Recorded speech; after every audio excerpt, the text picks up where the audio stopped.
Tanishka annual পরীক্ষা দিতে যাওয়ার আগে ঠাকুরের কাছে একটু আশীর্বাদ নিয়ে নিল। সোনা মা খুব ভালো। পরীক্ষা দিতে যাওয়ার আগে দেখো কি সুন্দরভাবে মা বাবাকে প্রণাম করছে। একটা পুচকু সোনা তানিষ্কা খুব সুন্দর ও পরীক্ষা দেবে। আমরা এটা আশীর্বাদ করলাম, মা তুমি খুব ভালো পরীক্ষা দিও আর খুব ভালোভাবে পরীক্ষা দেবে মা।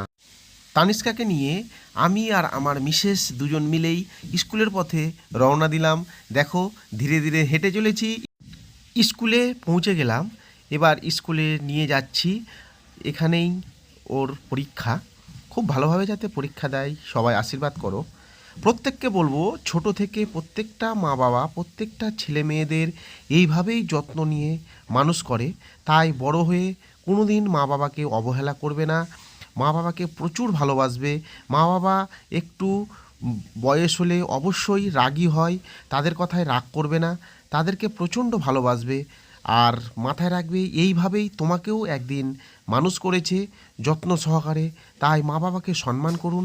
পৃথিবীর সকল মা বাবার জয় হোক, সবাই ভালো থাকুন।